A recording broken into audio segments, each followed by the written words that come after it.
Hello, everyone, and welcome to another edition of Q's Views.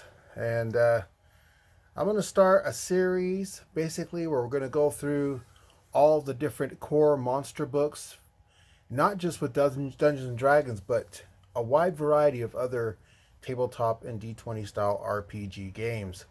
So we're going to start except for, like the original box sets of Dungeons and Dragons for the 70s, kind of where it all began in terms of Dungeons and Dragons, or I should say AD&D. So here we have the Advanced Dungeons and Dragons Monster Manual. So we're going to go ahead and take a look at this. Many of us who've been playing the game for any significant amount of time know this book and have either owned this book or have at least seen it. But for many players, this is kind of where it all started. So we'll go ahead and take a look at this book here, and we'll get right to it. So here we have the front page where we have some looks like some knights, some fighters battling a bullet. If you don't know what a bullet is, it's this creature right here. Many of us have been playing D&D for quite some time, understand what a bullet is. This is the fourth edition, which came out in August of 1979, which was not too far from when I first started playing Dungeons and Dragons altogether. So, and here we have a foreword by Mike Carr, the alphabetical table of contents, another classic monster, which we'll get to in a little bit, the Umbra Hulk. Here we have the preface, which is by Gygax himself, and kind of explanatory notes, kind of describing what each of the statistics means and what it's the matrix behind it and what it's supposed to be representing.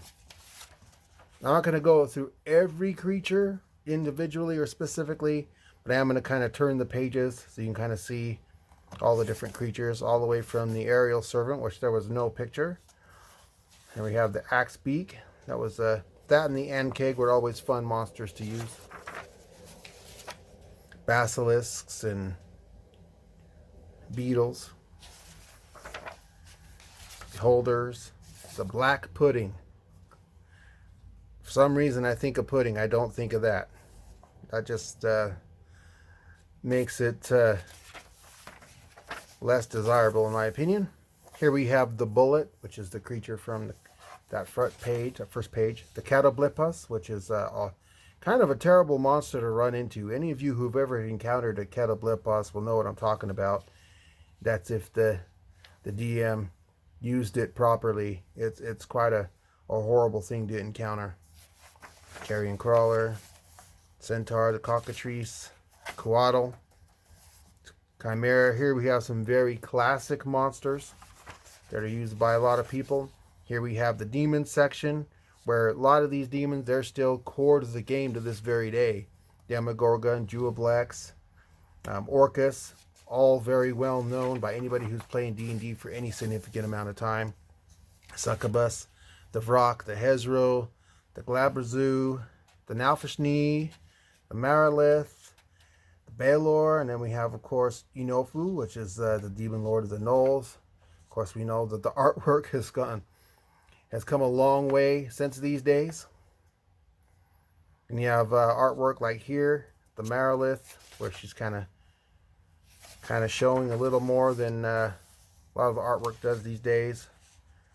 Here we got the Devils, where Asmodeus was still on the throne. Many people know these days it's not Asmodeus. At least I don't believe it's Asmodeus that's still on the throne. Some are still in place to this very day from this original cast, if you will, and some of them are not. Geryon, the Pit Fiends, they'll always be core to the world of the Devils. Here we have some dinosaurs. Not all of them have artwork. The Jinny, the Displacer Beast, and the Doppelganger are both classic monsters. Same with dragons. Tiamat. And what's interesting about Tiamat here is that she has said that Tiamat rules the first plane of the 9 hills, where she spawns all the evil dragon kind. She hates all good fiercely, as she loves cruelty and hoards wealth. She is seldom 10% outside her lair, but occasionally she comes to Earth to place a new dragon, or to seek more treasure. She can travel astrally or ethereally, so it's pretty interesting. Interesting information regarding Tiamat. And here I like here how they kind of put the elementals all in one area, whether it be fire or water. We got elves, beholders, the eye of the deep, which is kind of like an aquatic beholder.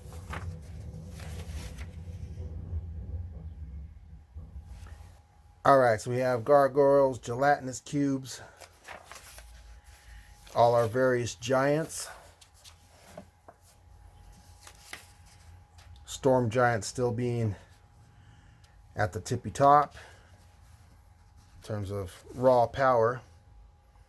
The frost giants not too far behind them, or cloud giants I should say. Gnolls, goblins, various golems, always cool. Just a lot of great basic monsters, and monsters and creatures that are so steeped in lore, and you know that they're still around to this very day. Many of these monsters are used quite frequently by many DMs and GMs of various games, not just Dungeons and Dragons, but Pathfinders and any other of these fantasy style role-playing games. I know a lot of these monsters are also encounterable in Castles and Crusades and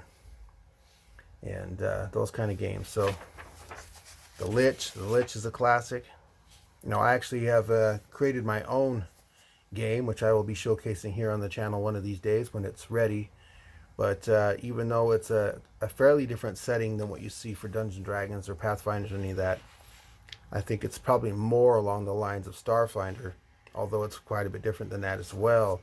I still use a lot of these classic monsters even in those campaigns, just because you know, you can always kind of morph and mutate these and kind of edit them to really fit any type of campaign setting as far as I'm concerned.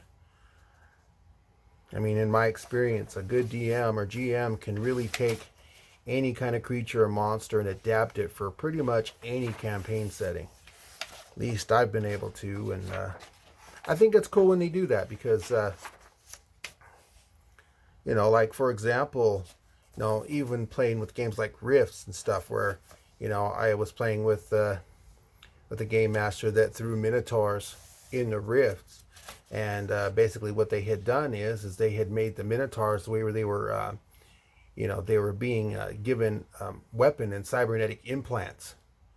And so, yeah, kind of cheesy to some degree, but at the same time, it did create kind of an interesting scenario, and it added some story attributes that we probably wouldn't have thought of otherwise. The Naga, that's a classic. Nightmare, still to this day, a steed type horse that's been used across all different kinds of RPGs, and you know, and different types of lore. Orcs have definitely stood the test of time. Of course, we can probably thank Tolkien for that. Rakshasa, that's definitely a classic monster. The purple worm, that was one of the very first monsters I ever encountered, along with this one right here, the rust monster, which I did speak about in one of my previous videos. Of course, we have the rot grub. If anybody's ever encountered the rot grub here, you'll know that these things are absolutely horrible. Horrible, horrible, horrible. Not only are they terrible to get attacked by, but you have to actually apply fire to them in order to get them to leave your body. So not only do they cause damage, and you have to cause damage to yourself with fire to get them to come out, but then they cause an additional damage while they're unburrowing themselves. So yeah, it's not a good situation at all. You have a DM that really doesn't like your party, have them throw some rot grubs into the mix, and you'll see what I'm talking about. It's crazy. Salamanders, which is kind of interesting, because I know for some people they would put these in the elemental category, as they are you know, found in the elemental plane of fire. The Sahagin, that's another classic monster. So yeah, I mean, there's just a great entry book in my opinion, and one that I still reach for to this very day to try to find some classic monsters for, just on the fly, regardless of the type of campaign or game setting that I'm using. A lot of these can be the Sturge can be redone or reconfigured. The Titan. So for me, all the monsters in these books, you know, have been quite modular. Here we have the Umber Hulk, another classic monster. Vampire, doesn't get much more classic than that. The White Will-O-Wisp. Just some great stuff. Here we have the Wolverine, the Wraith, the Yeti, Zombies. Zombies will always be a classic monster. The Zorns are quite classic too. I've actually encountered them quite a bit. And for its time, fairly decent artwork. I mean, this is a really good drawing in my opinion that was done. I mean, it captures the essence of what adventure seekers do. A lot of them. You know, they're not just in there for the adventure or the lore, which a lot of them are for, the monsters and the battles, sure, but for many of us, it's for that treasure at the end. And does it make it all worth it to battle all of these crazy monsters for that treasure? Well, there you have it. The original Monster Manual. This is for AD&D, Advanced Dungeons and Dragons. And I hope you've enjoyed this. If you have this book, let me know. If you use this book still frequently, or is it a shelf warmer? Or if this is a book maybe you had and got rid of, in which you still had it. Let me know that in the comment section down below.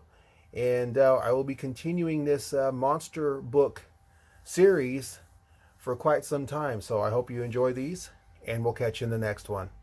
This is Q, signing out. Take care, everyone.